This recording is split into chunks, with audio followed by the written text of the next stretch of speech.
Saudara-saudara, kita berjumpa kembali dalam satu program yang sangat kita nantikan, program Inspirasi Maranatha. Program Inspirasi Maranatha merupakan program yang lahir dari hasil riset penelitian dari para dosen Universitas Kristen Maranatha. Oleh karena itu, program ini merupakan satu kajian yang sangat bermanfaat untuk menjawab berbagai kebutuhan dan juga pemikiran-pemikiran dalam kehidupan kita sehari-hari. Karena itu marilah kita awali program Inspirasi Maranatha ini dengan terlebih dahulu kita berdoa kepada Tuhan. Mari kita bersama berdoa.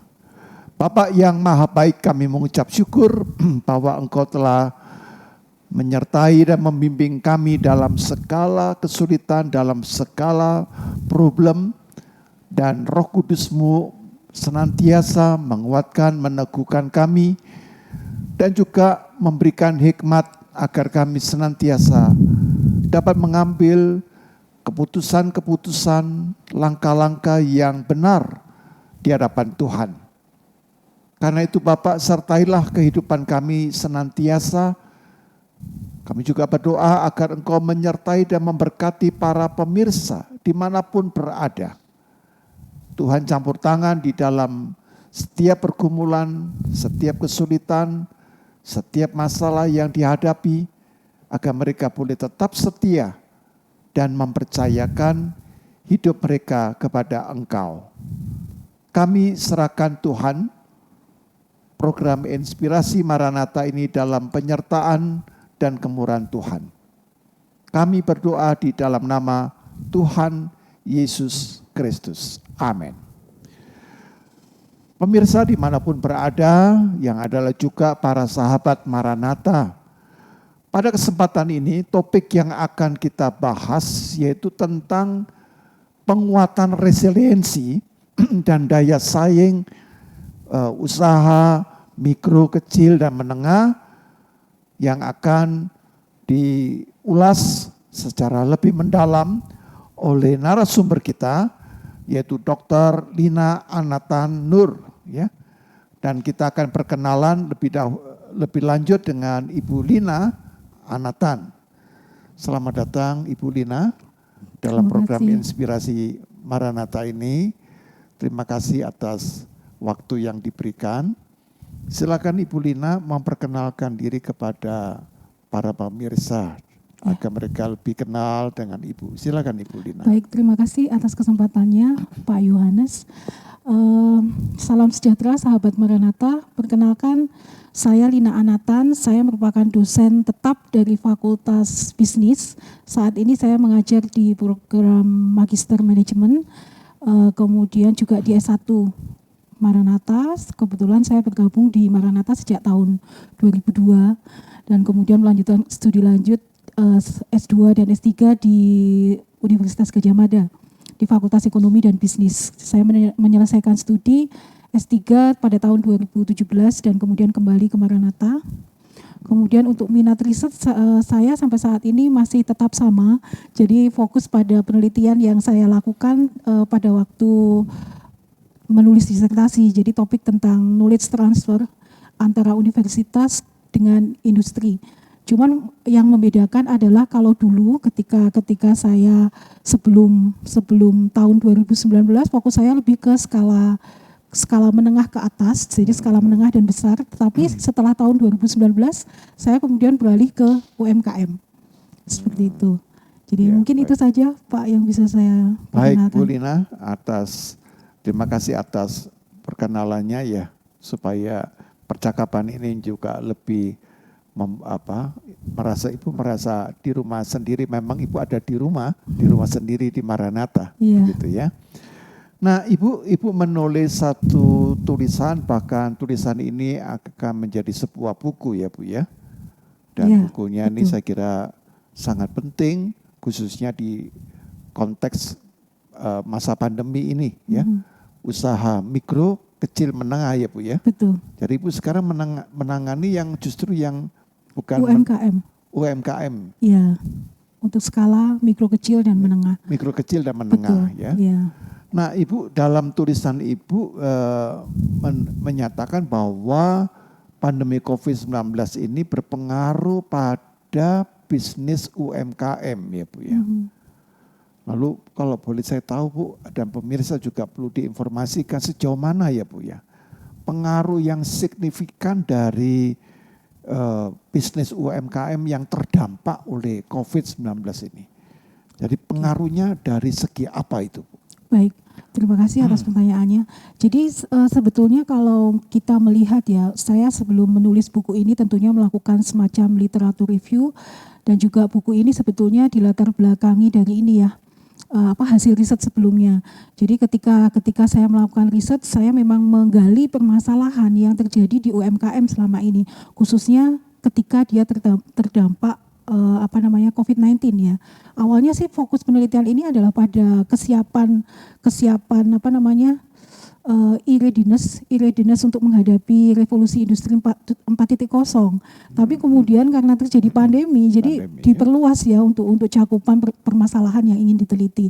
Dan kemudian dari hasil penggalian permasalahan, termasuk juga melakukan literatur review, bisa disimpulkan sebetulnya ada beberapa dampak yang ditimbulkan ketika UMKM ini menghadapi pandemi. Dampak yang paling terasa adalah berkaitan dengan ini, tingkat penjualan.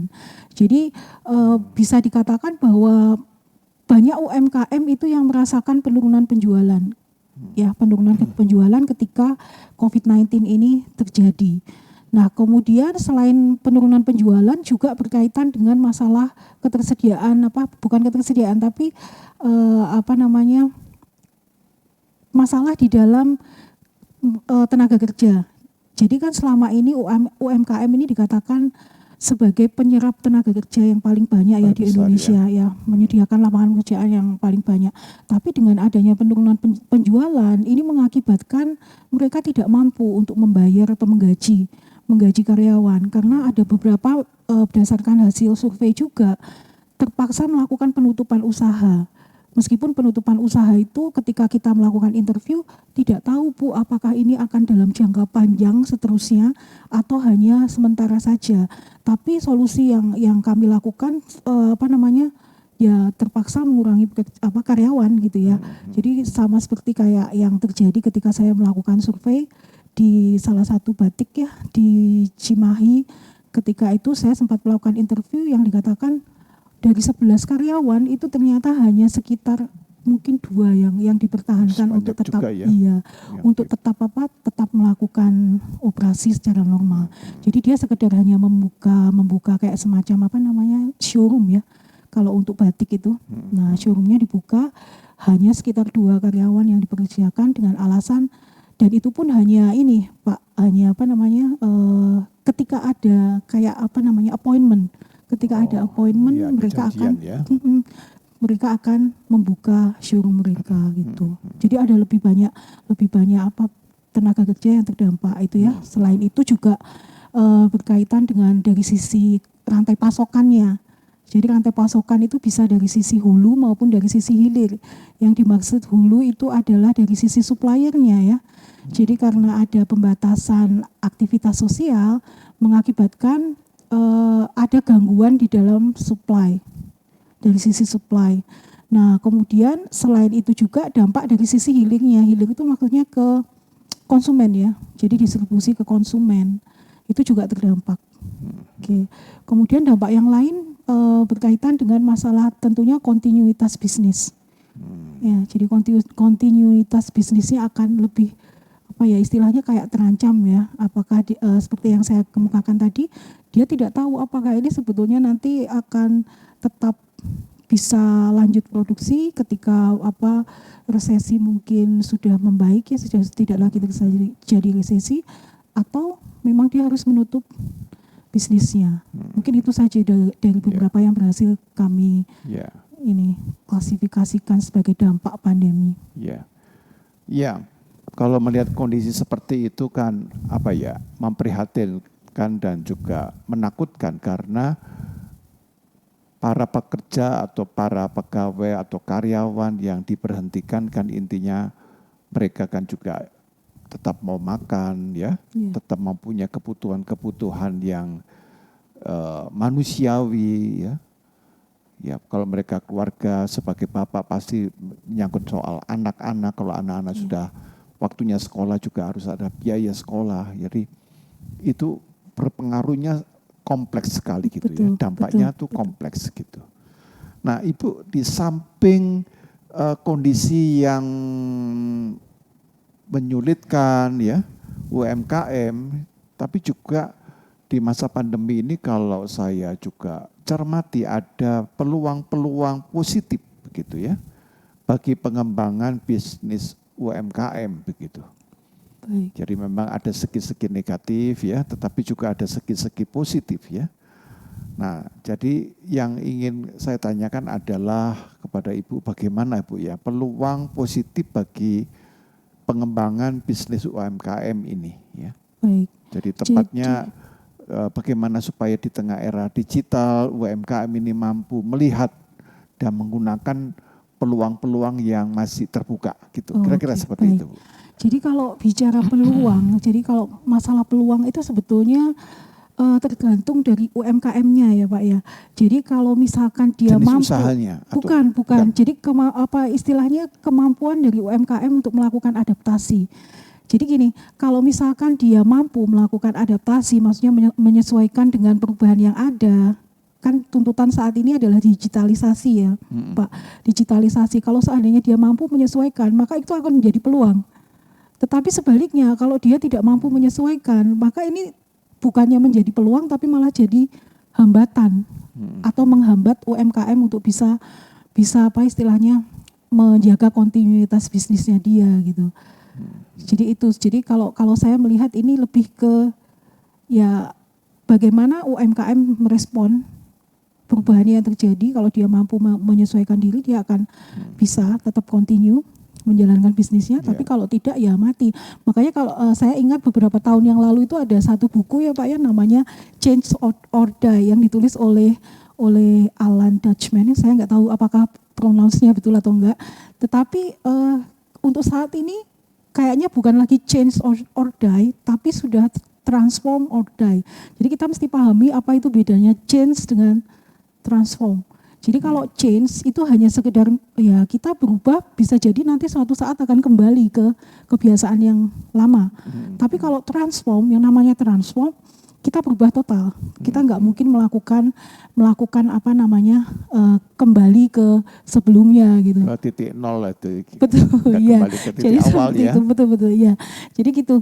Mesti kuncinya adalah melakukan transformasi. Jadi tidak hanya berubah tapi mesti transform dalam bisnisnya. Ya ini saya kira satu hal yang penting ya, bahwa tidak cukup orang melakukan change ya. Betul. Mengalami perubahan, tetapi perubahan itu membawa hal yang sifatnya transformatif atau tidak. Betul, ya. Dalam kata transformatif itu ada, saya tangkap dimensi kebaruan, ada sesuatu yang baru. Inovatif. Betul. Yang inovatif betul, gitu. Ya. Jadi kalau tanpa ada yang inovatif dan baru, maka orang berubah, tapi berubahnya sementara aja. Betul. Dia kembali lagi. Bisa jadi nanti suatu saat akan kembali ke kebiasaan yang lama. Kebiasaan yang lama betul, begitu kan. Nah, padahal era kita sekarang ini tidak bisa begitu. Kita tidak akan bisa kembali seperti sebelum tahun 2020 itu, kita tidak bisa. Betul. Kita sudah berada di dalam satu era digital, sehingga mau tidak mau dalam hal ini UMKM digitalisasi bukan merupakan satu keharusan, bahkan digitalisasi itu harus bisa dikembangkan sedemikian rupa sampai bisnis UMKM ini bisa mencapai marketnya secara optimal. Betul. Begitu. Jadi satu keniscayaan ya istilahnya mungkin. Ya, sesuatu yang wajib dilakukan, tidak bisa dihindari lagi. Tidak bisa dihindari Betul. lagi. Nah ini persoalannya adalah siap atau tidak siap. Kita harus masuk ke dalam bukan hanya change-nya itu, tapi kepada transformasinya itu. Gitu ya. Nah di dalam tulisan yang Bu Lina katakan bahwa UMKM itu kan merupakan salah satu pilar ya Bu ya. Betul. Perekonomian Indonesia. Ya, karena UMKM itu memberikan kontribusi yang besar sekali terhadap pencapaian produk domestik brutonya. Betul. Gitu, ya. dan kontribusi penyerapan tenaga kerja tadi Ibu katakan ya. Namun kita sadari bahwa para pelaku bisnis UMKM ini membutuhkan pemberdayaan. Jadi kan dalam rangka transform ini kan membutuhkan pemberdayaan ya, membutuhkan encouragement begitu, agar mampu bersaing di era digital ini. Nah, Ibu izinkan saya selaku pertanyaan, Ibu kan seorang ekonom ya Bu ya. Apa yang dapat Bu Lina lakukan ya?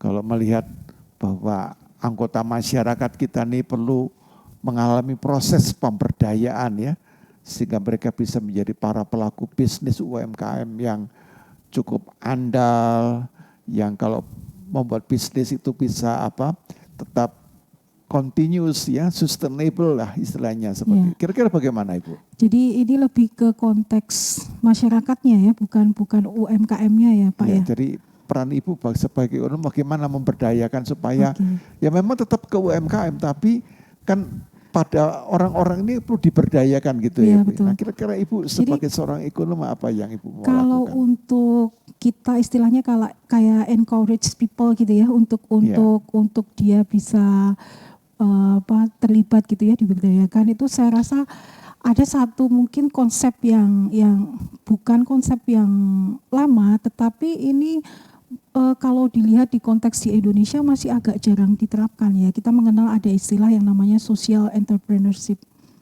Mungkin pernah kita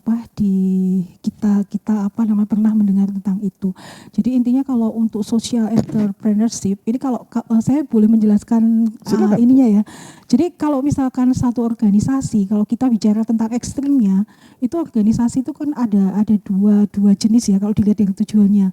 Ada yang dia sifatnya betul-betul murni untuk sosial, dan ada yang sifatnya adalah untuk mencari profit. Ya itu tuh adalah dua kutubnya gitu ya.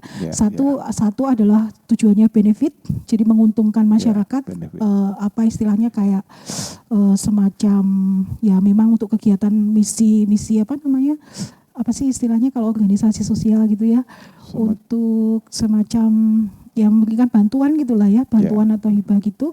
Kemudian yang satu charity gitu ya Bu ya. Betul charity gitu ya. Betul ya. Jadi untuk charity. Kemudian yang satunya adalah untuk orientasi profit. Nah, kalau social entrepreneurship ini berada di titik tengah-tengahnya.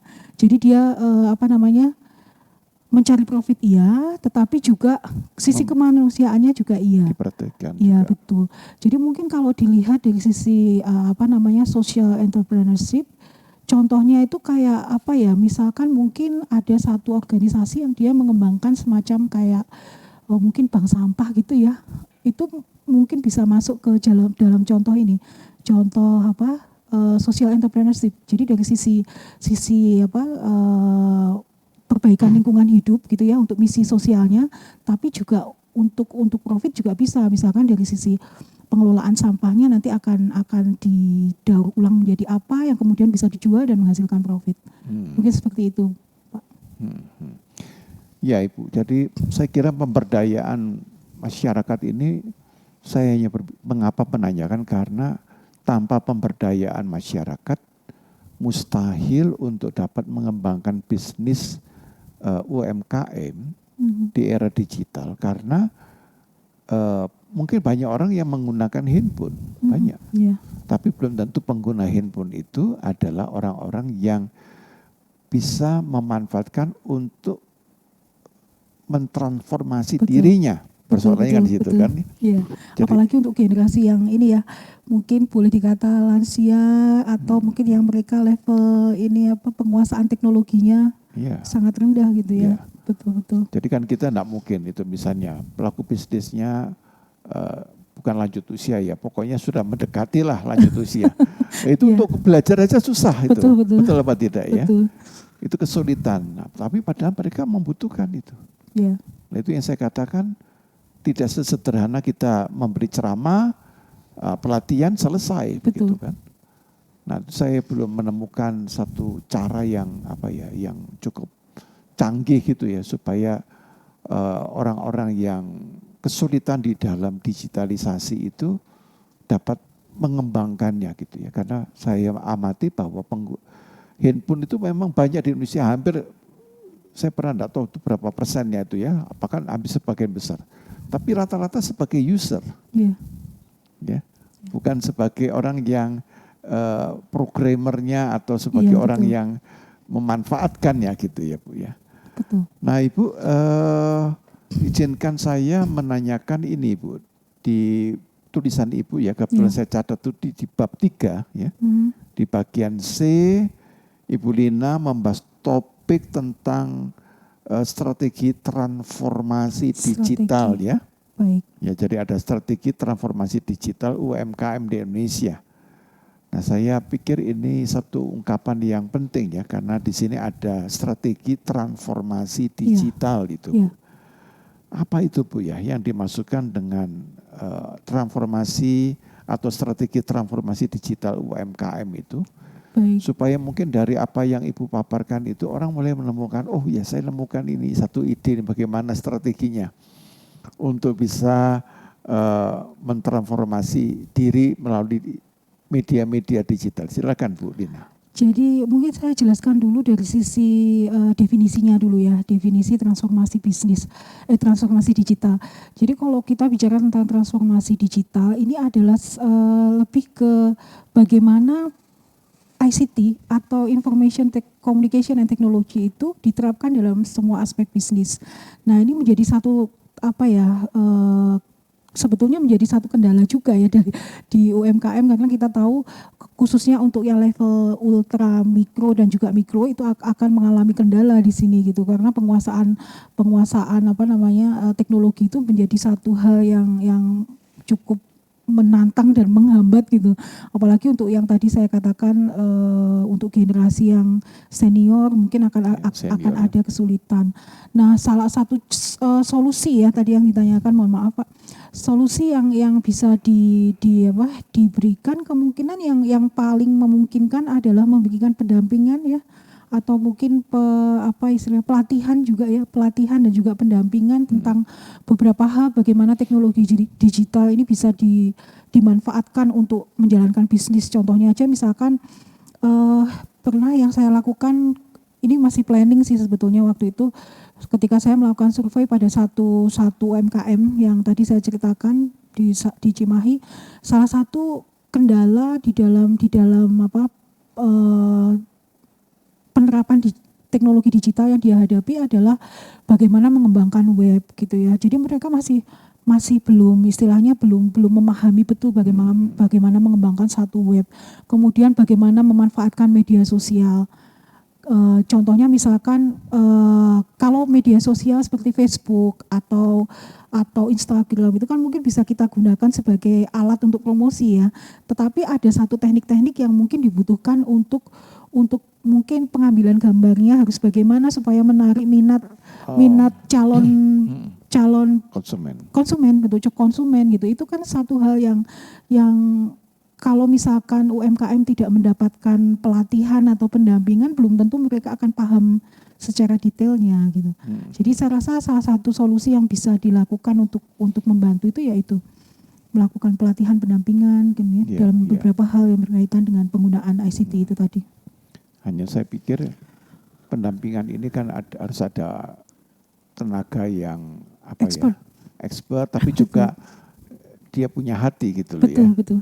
Karena ini kan ada ya satu posisi di mana orang justru karena expert dia tidak mau mendampingi kan gitu kan. Justru karena dia expert maka tidak cukup telaten gitu ya Bu ya, ngadepi orang yang baru belajar. Itu kan kadang-kadang tidak sederhana begitu kan ya Bu ya. Betul ya. Nah kita membutuhkan orang-orang yang justru expert ini terpanggil, ada satu panggilan ya, ada calling gitu ya. Untuk mendampingi gitu ya, karena kadang-kadang kalau kita lihat ya cerita-cerita banyak orang tua yang tidak tahu gaptek lah, istilah gaptek ya, terus dia tanya pada anaknya ya, anaknya justru marah-marah itu gitu aja tidak bisa gitu kan gitu ya. Ya kan ini artinya antara hubungan orang tua dan anak gitu kan. Nah apalagi kalau kemudian ditarik pada hubungan yang bukan keluarga gitu kan. Nah, orangnya seakan-akan membayangkan kalau saya melakukan pendampingan, saya harus dapat honor begitu. Nah pada sisi yang lain jangankan honor, saya baru bikin merintis UMKM ini aja belum berhasil, bagaimana saya memberikan honor gitu kan. Nanti kembali kepada masalah ya klasik gitu kan ya, seakan-akan kalau tidak bisa menyediakan honor ya mereka ya gimana pun tidak akan pernah bisa berkembang ya atau memberdayakan dirinya. Nah Ibu, saya kira pembahasan kita ini akan menarik ya, dan kita akan masuk ulas lebih mendalam lagi. Kita akan lakukan setelah informasi yang satu ini.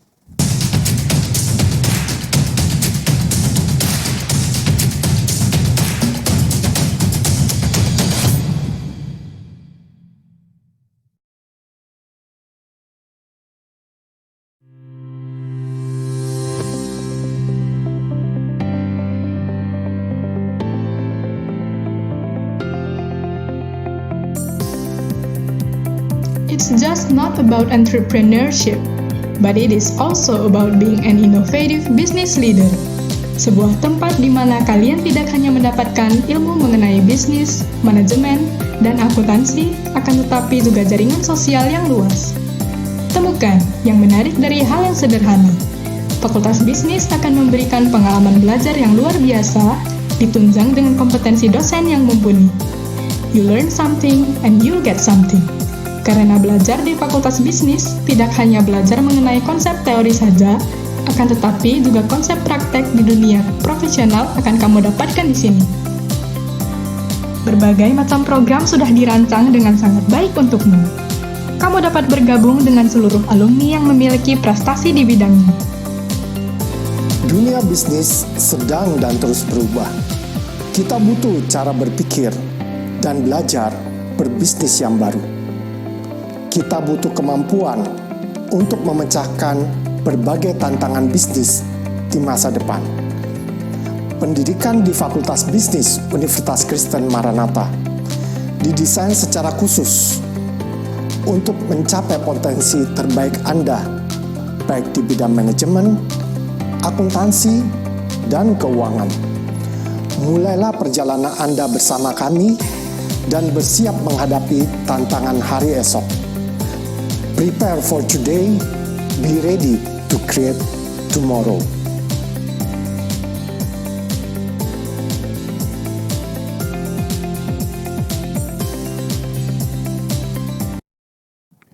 Kembali kita berjumpa kembali dalam segmen yang kedua, program Inspirasi Maranatha. Dan kita masih berkaitan dengan pemberdayaan pelaku bisnis UMKM ya, dengan narasumber Ibu Lina Anatan. Ibu, izinkan saya menanyakan bahwa pelaku bisnis UMKM itu kan tidak hanya di kota-kota besar di Indonesia gitu kan. Dan sesungguhnya ada banyak justru wilayah atau kota-kota kecil yang membutuhkan pengembangan di dalam bisnis UMKM ya.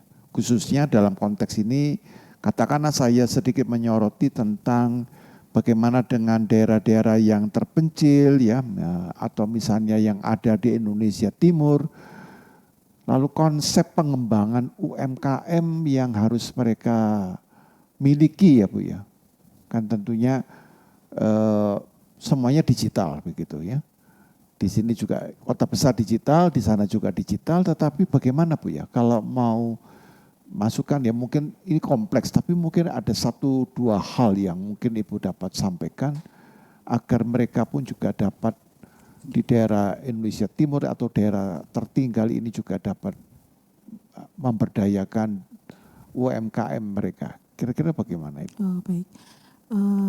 Menanggapi pertanyaan ini mengingatkan saya akan berita beberapa hari yang lalu di mana pemerintah melelang proyek Palaparing. Mungkin kita ini ya pernah mendengarkan tentang itu. Jadi sebetulnya ketika akan melakukan transformasi digital khususnya untuk daerah terpencil gitu ya. Kalau di ilmu ekonominya itu disebut sebagai 3T Pak. 3T ya. 3T ya. Jadi terluar, kemudian tertinggal, satu lagi saya lupa, terdepan kalau nggak salah ya. Nah, jadi daerah 3T. Nah, kebetulan pemerintah ini kan Kominfo dari beberapa tahun yang lalu ini sudah memiliki satu proyek yang namanya Palaparing. Jadi Palaparing ini adalah semacam kalau pernah dengar itu adalah semacam pengembangan proyek untuk ini memperkuat jaringan digital di Indonesia. Jadi yang menghubungkan semua wilayah di Indonesia, baik itu di dari Sabang sampai Merauke lah istilahnya ya, dari pokoknya semua Indonesia itu akan bisa menikmati teknologi. Dan ini menjadi satu hal yang merupakan syarat penting ya untuk dilakukannya transformasi digital, khususnya di daerah yang tadi bisa kita sebut sebagai 3T tadi ya. Jadi itu syarat utama yaitu tadi ketersediaan akses internet dulu. Nah kemudian yang kedua kalau menurut pendapat saya ya lebih ke mungkin di segmen sebelumnya kita sudah membahas yang mengenai pendampingan pelatihan itu tadi ya. Jadi kalau untuk daerah 3T ini tidak sesimpel mungkin kita melibatkan universitas sebagai produsen pengetahuan untuk merangkul UMKM gitu ya. Tapi kita harus melibatkan lebih banyak entitas mungkin ya. Jadi mungkin dari pihak-pihak semacam perbankan atau yang tentunya akan memiliki kontribusi di dalam memberikan pendanaan ya, akses permodalan bagi UMKM khususnya yang di daerah 3T itu tadi. Kemudian juga universitas yang berada di tempat itu juga, dan fokusnya tetap sama mungkin ya, tetap untuk melakukan pelatihan dan pendampingan itu tadi, termasuk juga akses permodalan seperti itu. Jadi ada dua hal penting yang mesti diperhatikan ketika kita fokus ke yang daerah terpencil tadi ya yang ditanyakan. Karena saya berpikir Bu bahwa sebuah negara ya itu tidak akan kuat kalau hanya kota-kota tertentu yang berhasil atau berdaya, khususnya dalam hal ini usaha pekerjaan mereka, UMKM mereka, tetapi bukankah sebagian besar di Indonesia ini justru kalau mau jujur ini adalah daerah-daerah terpencil, termasuk di dalamnya adalah daerah 3T tadi gitu kan. Nah mereka kan juga membutuhkan itu. Nah membutuhkan ini pasti ada saluran internet itu harus ada karena digitalisasi. Tapi sebenarnya kalau saya boleh jujur ya Bu ya, problem terbesar di Indonesia itu adalah sumber daya manusia. SDM kita ini sangat terbatas gitu. Jadi ada saluran internet oke, alatnya canggih, sumber daya manusianya sangat lemah. Maka yang bagus ini ya tidak bisa mencapai tujuannya begitu. Nah, kira-kira kalau Ibu sebagai ekonom ya, kira-kira apa yang Ibu sampaikan pada pemerintah ya Bu ya, supaya segi pemberdayaan SDM manusia khususnya di daerah terpencil itu dapat ditingkatkan gitu ya Bu ya. Mungkin kembali ke apa yang saya sampaikan yang mengenai pelatihan pendampingan tadi ya Pak ya. Ada beberapa hal atau solusi yang mungkin bisa dilakukan. Termasuk istilahnya kayak kita itu khususnya yang berasal dari institusi pendidikan ini ya. Kita seharusnya terpanggil untuk bisa istilahnya mentransfer pengetahuan yang kita miliki kepada UMKM, tidak hanya yang berada di kota-kota tetapi juga di daerah terpencil tadi gitu. Kenapa transfer pengetahuan ini penting dilakukan? Karena kalau saya ini aja kembali ke permasalahan yang dihadapi UMKM ya. Jadi permasalahan itu mereka jauh istilahnya dari beberapa aspek kayak SDM yang Bapak sebutkan tadi, kemudian tidak hanya SDM saja, bahkan di aspek finance pun dia memiliki masalah ya. Contohnya misalkan kalau saya boleh agak melebar sedikit membahas mengenai finance-nya ya. Dari sisi finance yang dihadapi oleh UMKM, masalah utama yang dihadapi itu adalah misalkan kayak mereka itu belum memiliki kayak pencatatan yang lengkap gitu ya. Jadi seharusnya kalau di dalam melakukan bisnis, ini kan mereka punya cash flow istilahnya ya, arus kas masuk keluarnya itu kan ada gitu. Tapi kalau untuk pelaku-pelaku yang mikro kecil gitu-gitu ya, itu bahkan mereka belum memiliki. Nah ini menjadi salah satu sebetulnya menjadi salah satu istilahnya lahan bagi bukan lahan ya, tapi kesempatan bagi kita dari universitas yang pasti paham ya tentang bagaimana mengelola keuangan, mengelola bisnis dan lain sebagainya untuk bisa mentransfer pengetahuan kita itu kepada mereka gitu. Itu yang bisa dilakukan. Salah satu contohnya kalau dari aspek finance. Demikian juga dengan SDM juga sama. Bagaimana mengembangkan kompetensi, misalkan mereka belum mampu untuk apa istilahnya dalam hal disiplin aja, misalkan masih tingkat disiplinnya rendah untuk apa komitmen kerja dan lain sebagainya, itu bisa juga kan kita membangun gitu ya istilahnya dari aspek-aspek yang dimiliki di universitas, kayak misalkan kita dari sisi SDM, finance, kemudian operasionalnya gitu ya. Seperti itu mungkin. Iya, Bu. Nah, Bu,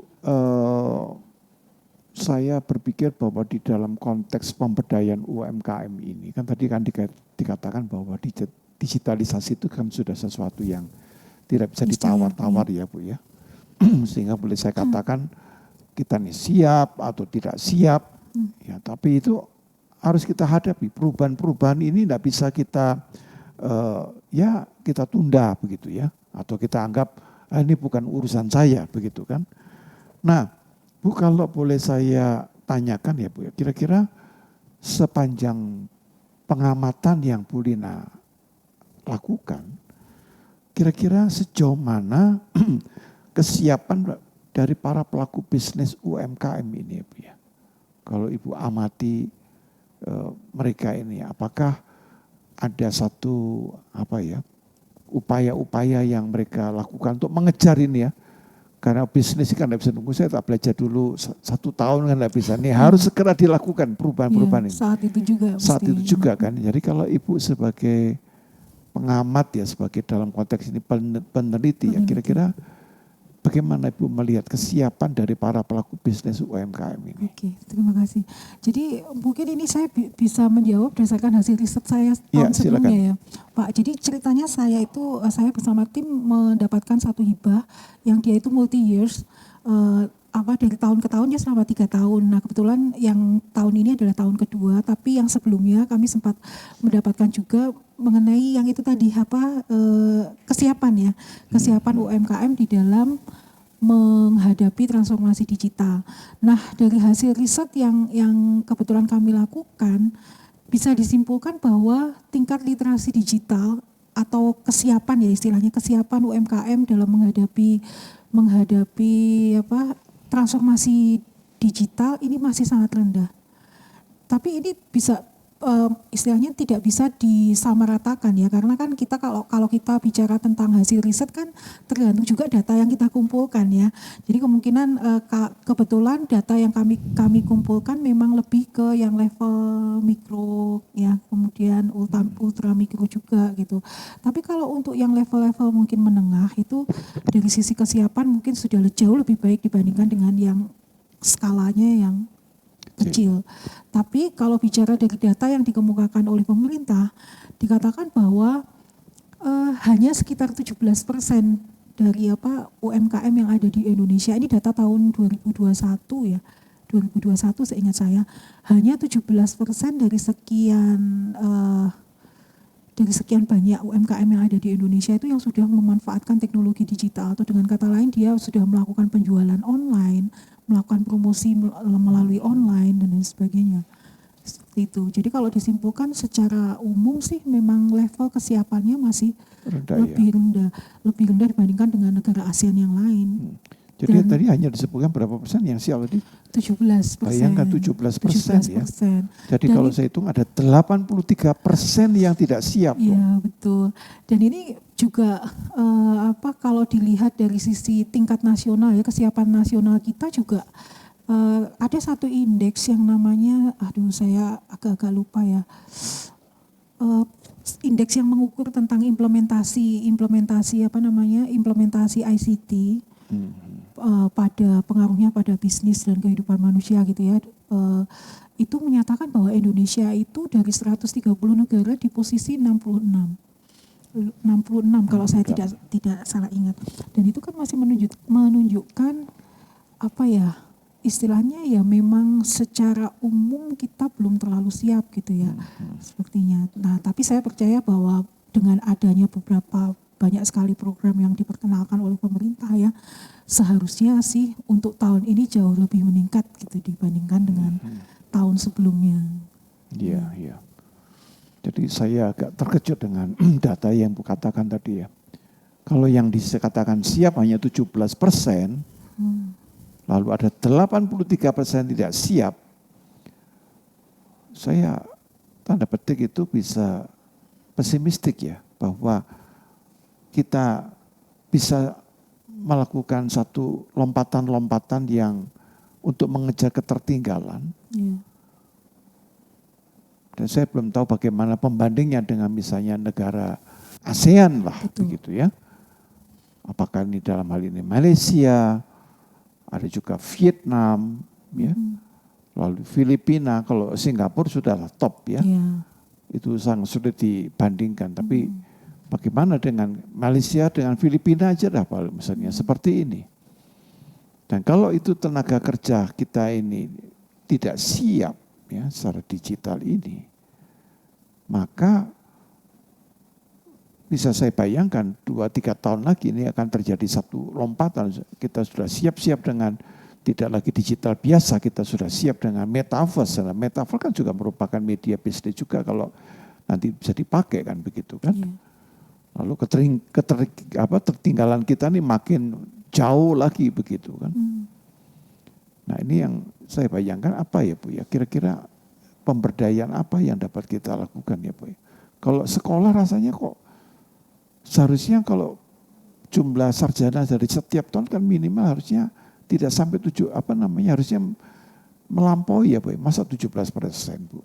Ya itu adalah data yang tadi kayak saya katakan adalah data ketika tahun awal-awal tahun 2001 ya. Cuman ketika kemarin saya sempat melakukan satu literatur review juga yang membahas mengenai ini hal terkait, dan saya menemukan ada semacam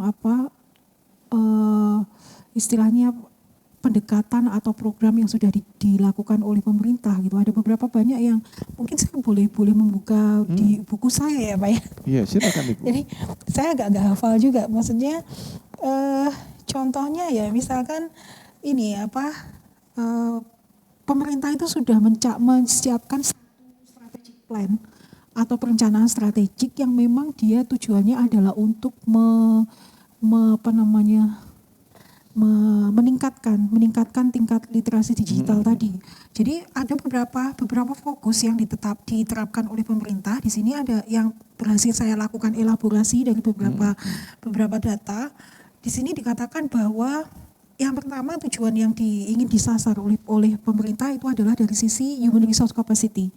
Ya, jadi peningkatan kapasitas sumber daya manusia.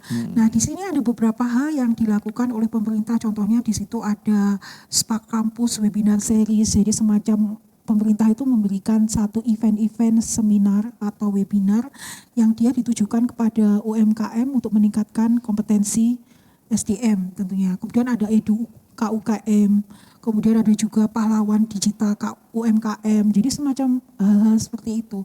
Dan saya rasa dengan adanya program yang cukup banyak ini ya, kalau tadi kan dari sisi human resource-nya, kemudian ada juga pemerintah menetapkan community and local application, jadi mengembangkan satu aplikasi yang memang dia ingin membangun satu komunitas ya, komunitas yang mempersatukan UMKM dan juga stakeholder yang ada di dalamnya. Contohnya ada aja yang dilakukan oleh BRI, dia punya yang namanya Link BRI. Kebetulan kita tahu bahwa BRI ini adalah Bank Rakyat Indonesia, ini kan fokus pada ini ya UMKM ya, pemberdayaan UMKM juga. Itu salah satu contohnya. Nah, kemudian ada program digitalisasi UMKM. Jadi contohnya di sini ada dikatakan ada kakak asuh UMKM.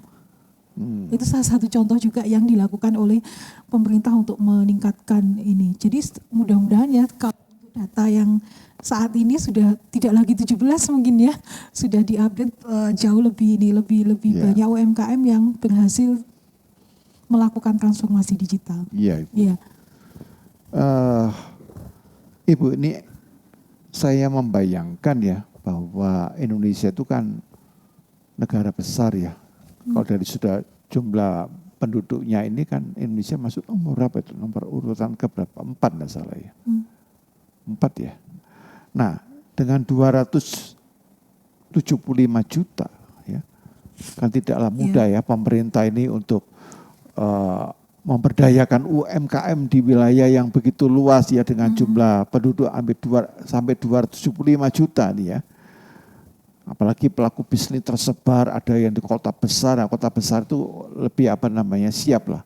Kota-kota kecil, wilayah-wilayah terpencil, ada juga ibu yang sebut dengan daerah 3T gitu kan. Nah sekarang kalau boleh saya tanyakan Bu ya, kira-kira bagaimana supaya para pelaku bisnis UMKM ini yang tersebar khususnya yang ada di daerah 3T atau daerah terpencil ini dapat lebih siap menghadapi perubahan dan katakanlah tidak boleh terlalu lama ya untuk kebingungan, mereka harus segera move on untuk melakukan sesuatu agar perubahan itu menjadi konkret yang dimana mereka juga sudah nyata di dalam perubahan itu ya, khususnya di dalam penggunaan teknologi digital ya Bu ya. Apa yang Ibu kira-kira bayangkan ya, apa yang Ibu sarankan dalam konteks ini gitu? Saran untuk mungkin dari sisi ini ya, peran kita sebagai Civitas Akademika. Nah itu apakah bisa dicontohkan seperti itu? Jadi itu yang pertanyaan yang sebenarnya saya pikirkan nanti gitu.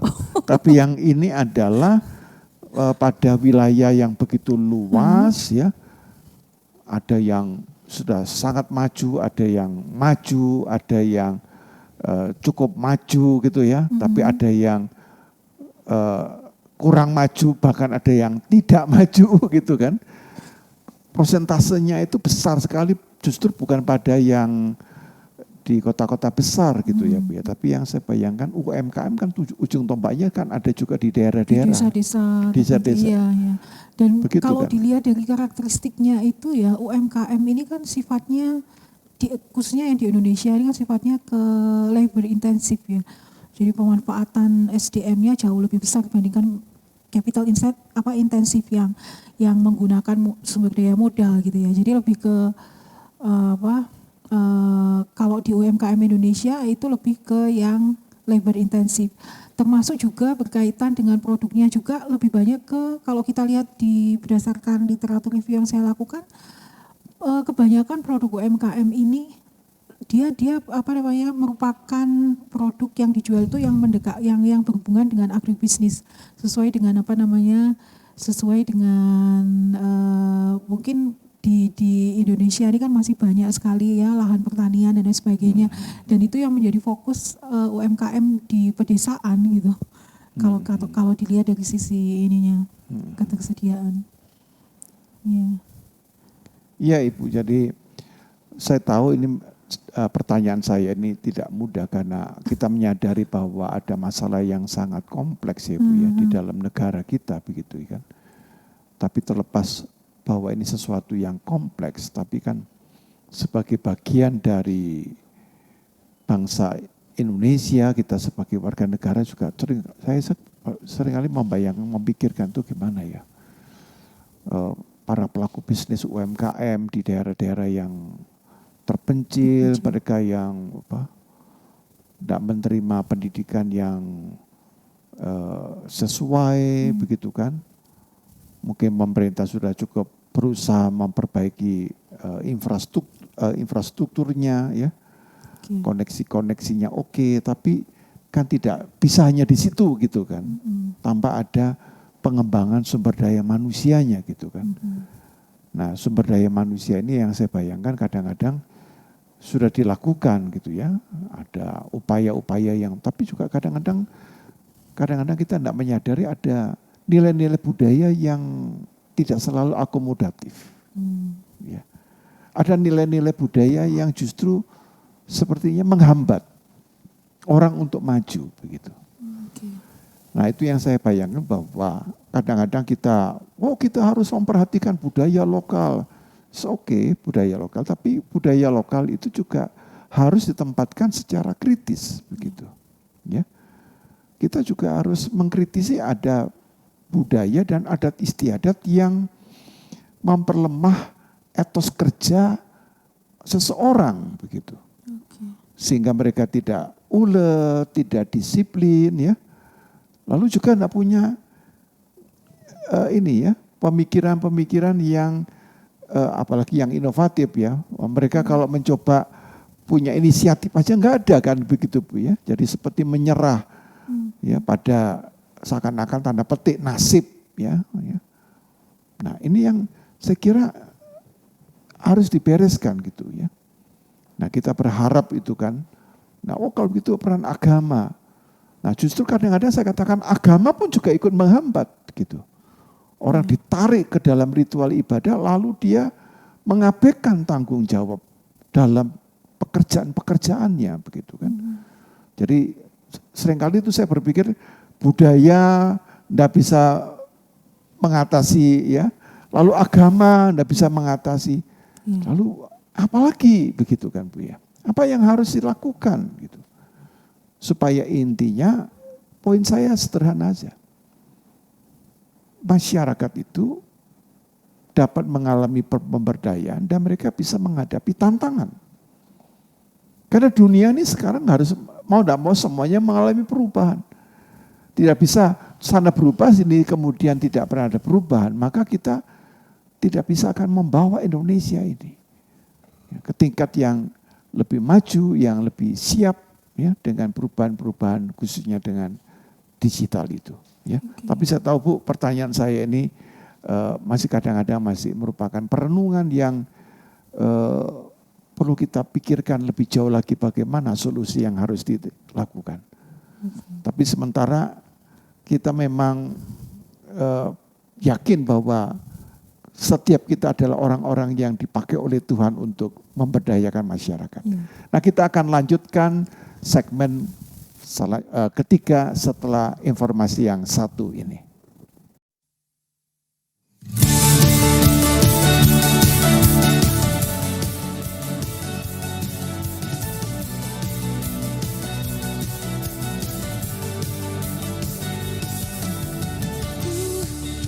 Lihat luasnya dunia, ribu warna juga berjuta rasa. Aku kecil bagaikan semut, tapi ku tidak takut, kau besertaku. Yes Lord, saat kau panggil aku. Yes Lord, ku katakan siap, aku siap. Kau buat aku tersenyum lagi, kau sebut aku berharga, kau cukup bagiku. Aku tak perlu merasa ragu, kuasa-Mu telah tercurah atasku, kau cukup bagiku.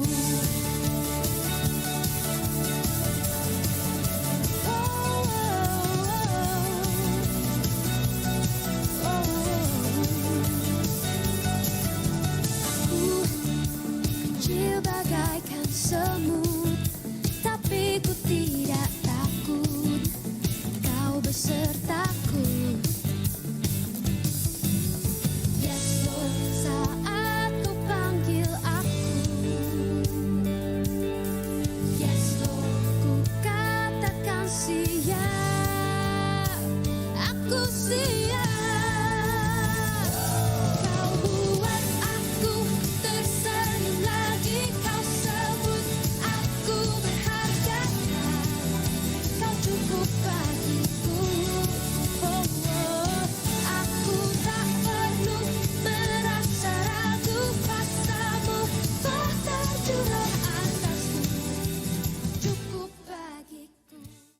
Kembali kita ke segmen terakhir, segmen ketiga, kita berbicara mengenai pemberdayaan usaha mikro kecil menengah bersama dengan Ibu Dr. Lina Anatan. Nah Ibu Lina, Kita adalah insan-insan yang dipercayakan Tuhan mengabdi di perguruan tinggi. Nah, pertanyaan saya begini Ibu, bagaimana ya Bu ya, peran perguruan tinggi khususnya para akademisi, ya bisa juga bidang manajemen, bisa apa saja ya, untuk dapat berpartisipasi dalam pengembangan bisnis UMKM ini ya. Supaya perguruan tinggi ini tidak hanya sibuk dalam membuat jurnal, tetapi hasil-hasil tulisan jurnal ini tidak terkait dengan realitas atau kondisi masyarakat. Kira-kira apa yang Ibu bayangkan dengan peran perguruan tinggi itu? Baik, saya mencoba untuk menjawab pertanyaan ini dari perspektif apa yang sudah saya lakukan ketika saya meneliti atau menulis disertasi ya. Jadi ada beberapa hal yang bisa dilakukan untuk kita bisa memberdayakan atau istilahnya mewujudkan peran universitas di dalam pemberdayaan UMKM gitu ya. Yeah. Jadi kalau menurut saya pribadi, jadi langkah awal yang perlu dilakukan atau yang bisa dilakukan, tadi mungkin juga sudah sempat disinggung, yaitu transfer pengetahuan dari universitas ke MSMI. Sebetulnya ada beberapa banyak sekali ya contoh-contoh hal yang bisa kita lakukan.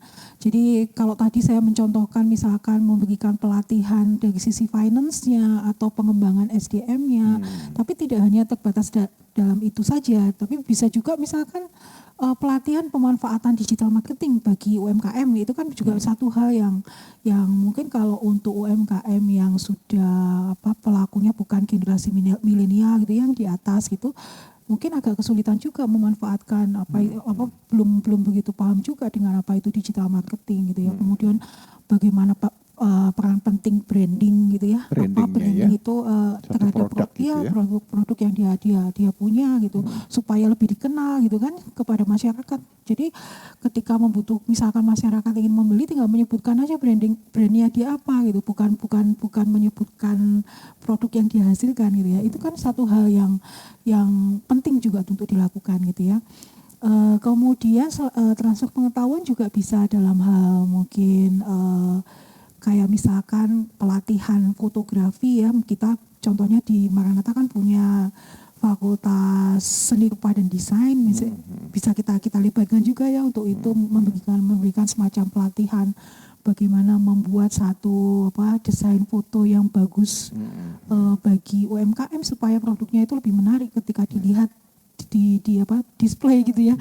Katakanlah misalkan dia membuka di IG gitu ya. Nah, kalau misalkan penampilan fotonya aja tidak menarik kan tidak akan mengundang calon konsumen untuk membeli gitu, berminat untuk membeli gitu. Atau pelatihan yang lain bisa misalkan dalam hal akuntansi keuangan gitu ya. Kemudian pengurusan kayak misalkan perizinan dan lain sebagainya, itu kan bukan hal yang mudah dan membutuhkan pengetahuan yang cukup untuk dapat melakukan itu semua gitu. Itu hal yang pertama yang bisa dilakukan. Kemudian hal yang kedua, ini sebetulnya juga saya nggak tahu apakah di Maranatha sudah punya atau belum ya, tapi ada satu istilah yang namanya inkubasi bisnis. Ya, jadi inkubasi bisnis ini juga sangat penting untuk dilakukan. Nah, ketika saya melakukan studi tentang ini, saya memang melakukan semacam literatur review gitu ya, untuk memahami tentang wujud atau bentuk transfer pengetahuan dari universitas ke industri, waktu itu konteksnya, tapi bisa juga diterapkan ke UMKM. Itu misalkan kita bisa berkaca aja pada Universitas Melbourne, yang waktu itu saya sempat melihat dia membaca tentang inkubasi bisnisnya dia gitu. Jadi dia memiliki satu semacam lab inovasi bisnis. Nah, lab inovasi bisnis yang memang dia itu tujuannya adalah ada beberapa hal. Jadi misalkan kayak memang dia fokus untuk mengembangkan UMKM, kemudian mengembangkan startup bisnis dan lain sebagainya, termasuk juga melakukan pelatihan design thinking. Ya, yang dimaksud dengan design thinking di sini lebih berkaitan kepada misalkan proses perumusan masalah dan pemecahannya gitu ya. Jadi ketika kita dihadapkan pada satu kondisi, kita menganalisis apa permasalahan yang terjadi dan kita sekalian mencari apa solusinya. Jadi itu tuh yang menjadi fokus untuk design thinking. Nah, kemudian hal lain yang bisa kita lakukan mungkin kalau tadi bicara tentang transfer pengetahuan itu kan bisa dilakukan tidak dalam konteks misalkan jangka panjang ya. Jadi contohnya kalau kita sebagai dosen melaksanakan yang namanya tridharma, fokusnya kepada pengabdian masyarakat, itu kan bisa transfer pengetahuan itu bisa dilakukan kapan aja gitu ya. Ketika dosen punya ide untuk melakukan pengabdian, mendapatkan objek yang akan dilatih dan lain sebagainya, itu bisa sifatnya tentatif. Tapi ada satu yang mungkin perlu kita pikirkan juga adalah pengembangan yang namanya strategic partnership. Jadi ini bisa dalam konteks jangka panjang ya, tidak hanya semacam hitungan 1 tahun atau 1 semester saja bahkan gitu ya, tapi bisa dalam jangka panjang. Nah, strategic partnership ini kan bisa diharapkan bisa menguntungkan kedua belah pihak, tidak hanya UMKM saja tetapi juga universitas. Keuntungannya apa ya? Contohnya misalkan kalau UMKM dia bisa selain dia akses tenaga ekspor mungkin ya, kayak yang tadi kita sudah diskusikan, selain akses tenaga ekspor dia juga mungkin meminimalisir risiko ya kalau seandainya dia melakukan pengembangan dan penelitian, ingin mengembangkan suatu produk dan lain sebagainya, itu kan membutuhkan biaya yang tinggi. Tapi ketika dia melakukan istilahnya kemitraan ya dengan pihak lain, tidak hanya kampus saja, bisa juga mungkin lembaga penelitian yang lain dan lain sebagainya, ini akan bisa meminimalisir risiko seperti itu. Dari sisi universitas kita juga diuntungkan juga. Keuntungannya adalah mungkin kita punya ide dari hasil partnership, kita punya ide untuk melakukan riset dan melakukan publikasi, kemudian kalau publikasinya itu bisa diterbitkan pada jurnal yang levelnya mungkin tinggi ya, internasional gitu ya, itu kan menjadi semacam media atau lahan untuk kita diseminasi hasil riset kita gitu. Itu salah satu keuntungan juga dari sisi universitas. Jadi sebetulnya banyak hal yang bisa dilakukan. Baik Ibu, terima kasih untuk saya kira cukup jelas ya peran perguruan tinggi ya. Nah Bu, kita saat ini harus mengakui ya, ini sebenarnya juga dianggap kabar buruk, tapi juga kabar yang membuat kita ini harus lebih aware, lebih waspada, bahwa kita ini menghadapi kesulitan ekonomi yang akan global ya. Nah kemarin Menteri Keuangan ya menyampaikan bahwa ada prediksi bahwa akan terjadi resesi global tahun 2023, dan kita juga tahu bahwa ini bukan hanya karena pandemi tapi juga karena salah satunya perang ya, dalam hal ini adalah perang Rusia Ukraina ya yang kepada Ukraina ya. Nah itu membawa dampak begitu ya. Nah kira-kira apa yang dapat kita lakukan ya supaya para pelaku bisnis UMKM itu memiliki resiliensi yang cukup kuat gitu ya Bu ya. Nah resiliensinya jangan sampai rendah terus kemudian mereka sudah menyerah ya, angkat tangan semua begitu kan. Kalau angkat tangan semua ya resesi ini akan menciptakan satu chaos begitu ya. Bagaimana Ibu ya? Kalau untuk saran mungkin sebagian sudah kita diskusikan tadi beberapa hal khususnya berkaitan dengan digitalisasi. Jadi kalau kita tahu pemerintah kan mencanangkan yang namanya UMKM Go Digital gitu ya. Nah itu saya rasa juga salah satu hal yang mesti dilakukan, harus dilakukan oleh UMKM, mau tidak mau dia harus go digital. Karena kalau tidak, istilahnya kayak tadi yang saya sempat kita diskusikan, ada istilah transform or die gitu ya. Kalau tidak mau berubah ya tidak bisa menyesuaikan dengan apa yang terjadi gitu. Dan bisa jadi dia akan kehilangan pangsa pasar kan. Karena kalau misalkan kita bisa go digital, ini kita bisa memperluas peluang untuk meningkatkan pangsa pasar kita. Tapi kalau tidak kan hanya seputar mungkin buka toko fisik, kita mengharapkan hanya lingkungan sekitar saja yang membeli. Tapi beda dengan kalau kita go digital. Jadi bahkan misalkan kita punya usaha di Bandung tapi bisa menjangkau pangsa pasar yang di luar Bandung ya, tidak hanya di luar Bandung, bahkan di luar pulau dan lain sebagainya. Itu satu hal yang wajib dilakukan untuk meningkatkan resiliensi. Nah kemudian tentunya kita melakukan digital tanpa didukung SDM kan nggak akan mungkin. Gitu ya.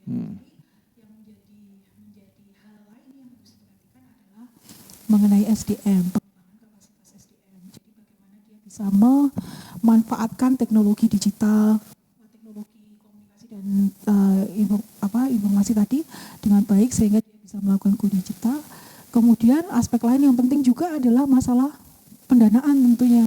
Jadi kalau misalkan dia tidak punya dana, nggak mungkin. Misalkan dana ini berkaitan dengan yaitu misalnya penguasaan membayar untuk biaya langganan internet dan lain sebagainya, misalkan seperti itu ya. Itu hal-hal yang harus dipikirkan itu untuk membuat UMKM ini tetap resilient atau tetap tangguh di dalam menghadapi kesulitan.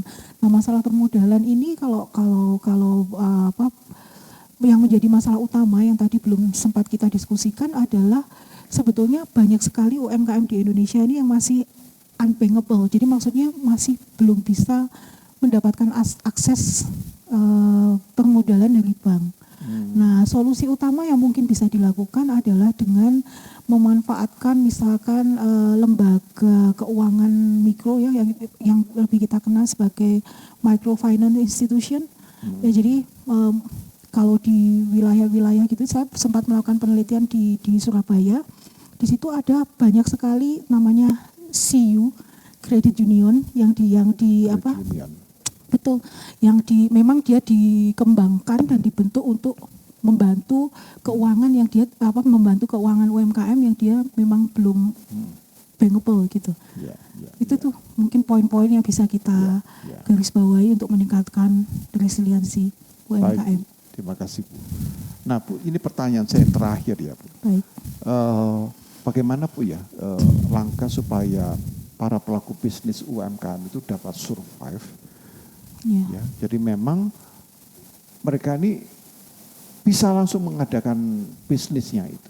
Tapi untuk supaya bisa langgeng, ya, sustainable ya, tetap continuous itu seringkali tidak terjadi. Jadi bisnis sebentar langsung lalu ganti lagi ya, ganti lagi. Nah, datanya ganti-ganti ini bisnis, tetapi sebenarnya itu menyebabkan mereka tidak pernah sebenarnya sekedar hanya uji coba saja gitu ya. Dan apa yang mereka lakukan itu bukan didasari oleh sebuah pengetahuan apalagi keterampilan gitu kan. Itu kan akhirnya bisnis itu tidak pernah bisa berkembang gitu kan. Betul. Itu yang saya amati gitu ya Bu. Betul. Itu bagaimana ya Bu Lina ya? Baik, jadi untuk menjawab pertanyaan yang tadi, saya rasa kita harus menilik dulu dari 4 kesalahan yang dilakukan oleh UMKM. Jadi biasanya UMKM ini melakukan beberapa kesalahan yang tadi juga sempat kita diskusikan, khususnya adalah berkaitan dengan masalah pengelolaan keuangan. Keuangan ya. Ya, jadi pengelolaan keuangan ini bisa berkaitan dengan kesalahan yang dilakukan adalah bisa berkaitan dengan tidak disiplin mencatat cash flow-nya ya. Misalkan tidak tahu posisi keuangannya bagaimana, total penjualannya berapa, kemudian total piutangnya berapa, sisa persediaannya berapa. Ini menjadi satu hal yang menjadi kendala juga. Kemudian tidak ada pemisahan aset antara pribadi dengan aset perusahaan gitu ya. Kemudian hal ini mengakibatkan bahwa ketika dalam kondisi di mana permintaannya itu mengalami penurunan drastis, maka dia akan menjual asetnya gitu ya, aset pribadinya bukan aset usaha gitu. Ini juga menjadi satu kendala juga yang mesti kita ambil kita ambil untuk dijadikan pelajaran bagi UMKM yang lain ketika dia ingin tetap survive dan juga berkembang. Kemudian juga tidak ada pencatatan data keuangan ya, termasuk juga pencatatan masih dilakukan secara manual dan ini mengakibatkan kesulitan di dalam melakukan tracking tentang pengeluaran yang ada. Nah, kemudian kalau kita bicara tentang strategi atau prinsip mungkin ya yang harus dilakukan yang dimiliki oleh UMKM untuk dia bisa tetap resilience ya, meningkatkan resilience dan juga tetap tadi dikatakan bisa berkembang ya dalam kondisi sulit. Ada beberapa prinsip yang mungkin bisa diterapkan. Yang pertama adalah berkaitan dengan masalah perencanaan yang matang sejak dia melakukan perencanaan untuk mengembangkan bisnis ya, membangun suatu bisnis. Nah, saya mengambil istilah yang digunakan di dalam manajemen proyek ya, ada istilah namanya SMART. Jadi perencanaan yang matang ini adalah perencanaan yang SMART. Nah, SMART ini bisa dalam konteks dia spesifik. Ya, S-nya itu ya. Ya, spesifik, kemudian M-nya measurable. Measurable bisa diukur ya. Betul, bisa diukur ya. Jadi berkaitan dengan target yang ingin dicapai misalkan ya. Kemudian achievable dari sisi visi misinya ya. Dapat dicapai ya. Ya, betul, achievable. Kemudian R-nya itu lebih ke realistik. Realistik ya. Realistik. Jadi kita punya uang berapa akan digunakan untuk usaha apa. Jangan sampai kita punya uang sekian, usahanya membutuhkan lebih banyak, lebih besar sehingga kita menutupnya dengan hutang misalkan seperti itu.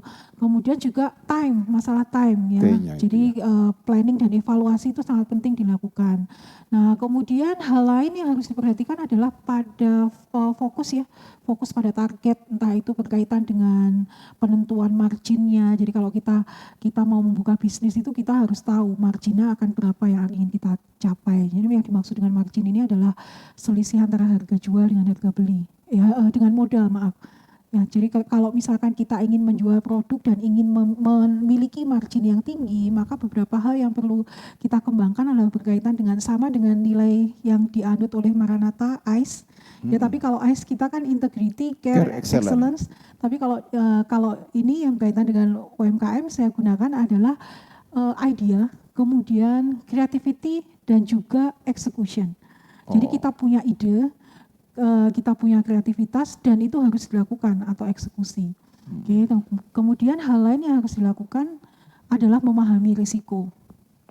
Ya, jadi ketika kita mengembangkan bisnis kita harus tahu bahwa risiko yang akan dihadapi itu apa saja. Ya, misalkan dalam kondisi keuangan kondisi ekonomi tidak kondusif, apa yang harus dilakukan, misalkan seperti itu. Kemudian juga melakukan analisis kompetitor bisnis juga perlu dilakukan, ya, supaya kita tahu apa saja yang sudah apa sih sebetulnya yang dilakukan oleh kompetitor kita. Misalkan mereka melakukan inovasi yang jauh lebih hebat dibandingkan kita, itu kan akan menjadi ancaman ya. Jadi itu alasan kenapa kita perlu melakukan analisis kompetitor bisnis. Termasuk juga masalah konsistensi saya rasa. Konsisten. Ya, konsisten. Kenapa harus konsisten? Ini adalah fokusnya adalah supaya kita itu bisa mempertahankan pelanggan atau konsumen yang sudah kita miliki. Kalau kita tidak konsisten di dalam menghasilkan suatu produk, misalkan ada kendala kemudian kita off gitu kan, bisa jadi mereka akan beralih kepada UMKM yang lain atau mungkin perusahaan yang lain gitu ya. Mungkin itu yang bisa dilakukan. Wow, ya, makin lengkap ya dan makin komprehensif ya pemikiran ini. Nah, Ibu di akhir acara ini apakah Ibu bisa sampaikan satu closing statement sehingga pemirsa itu dapat mempunyai gambaran yang lebih jelas, yang lebih konkret, bagaimana mereka nih tetap bisa mengembangkan UMKM di masa-masa yang sulit ya. Mudah-mudahan prediksi itu tidak terjadi, tetapi sekarang sudah terjadi di beberapa negara Eropa ya. Silakan Ibu. Kalau untuk closing statement mungkin saya bisa menyimpulkan dari beberapa hal yang sudah kita diskusikan sejak awal tadi. Ada beberapa hal yang harus diperhatikan oleh UMKM ketika dia ingin tetap resilience dalam kondisi sulit dan juga meningkatkan daya saing juga. Selain itu ya, yang pertama adalah dia melakukan adaptive innovation atau strategi inovasi yang adaptif, yaitu dengan cara tadi berubah dari melakukan transformasi digital tadi. Nah, kemudian juga melakukan strategic partnership yang sudah sempat kita diskusikan juga. Kenapa kok strategic partnership? Contohnya saja misalkan dengan universitas ini penting, karena universitas ini adalah sumber pengetahuan ya, di mana kita bisa men-sharingkan apa yang kita miliki kepada dunia luar. Ada satu quotes yang dikemukakan oleh Benjamin Franklin, Pak. Kalau saya boleh mengemukakan, jadi ada dikatakan bahwa an investment in knowledge always pays the best interest. Jadi investasi di dalam pengetahuan itu akan memberikan istilahnya manfaat yang paling baik. Itu alasan kenapa pengetahuan itu penting. Kemudian hal lain yang perlu diperhatikan adalah kita sebagai universitas, kebetulan konteksnya saya sebagai akademisi, hal yang perlu diperhatikan oleh universitas sebagai produsen pengetahuan adalah meningkatkan peran kita sebagai produsen pengetahuan untuk memberdayakan UMKM. Karena kita tahu bahwa kalau tadi kita sempat diskusikan juga, UMKM di Indonesia ini sangat banyak sekali ya. Jadi kalau mengutip satu ayat itu ada kan, karena Tuhan itu memang banyak tapi pekerja sedikit. Jadi mudah-mudahan kita sebagai salah satu sivitas akademika bisa Maranatha ini bisa meningkatkan kontribusi kita terhadap dunia sektor real ya, UMKM khususnya. Ya. Saya rasa itu Pak Ya, Yohanes. terima kasih banyak Ibu Lina atas Sama-sama. paparannya dan pemikiran-pemikirannya yang tentunya sangat relevan dan juga menjadi sebuah kebutuhan ya. Karena kita dipanggil untuk bisa memaknai kehidupan ini dan iman membuat kita selalu harus survive. Iman harus membuat kita survive dalam kondisi apapun. Karena kita punya pengharapan dan Allah yang kita iman itu adalah Allah yang lebih besar dari semua krisis dan persoalan-persoalan kita. Nah, tuntas sudah pemirsa dimanapun berada, ulasan program Inspirasi Maranatha tentang resiliensi dan pemberdayaan usaha mikro kecil menengah bersama Dr. Lina Anatan, dan kita akan akhiri acara ini kembali dengan berdoa. Mari kita kembali berdoa. Terima kasih Bapak atas kasih karunia-Mu. Engkau memberikan kepada kami Roh Kudus yang senantiasa memberikan pengertian, hikmat, dan juga gagasan-gagasan yang sangat dibutuhkan, khususnya ketika kami menghadapi kondisi-kondisi ekstrim, kondisi-kondisi yang sulit. Tetapi semua hambatan, semua kesulitan ini tidak berarti membuat kami menyerah, karena kami mempunyai Allah yang lebih besar daripada semua kesulitan kami. Karena itu mampukan kami, bukan hanya supaya kami dapat lolos dari krisis, tapi kami bisa mengubah krisis menjadi berkat. Berkati semua usaha bisnis yang kami lakukan, dan biarkan kami lakukan dengan kejujuran, dengan keuletan, dengan kerajinan, dengan disiplin, dengan pengelolaan yang baik.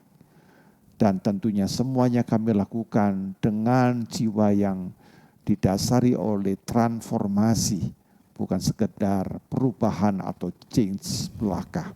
Tuhan berkati Ibu Lina Anatan di dalam profesi dan tugas pelayanannya, tugas panggilannya sebagai seorang dosen.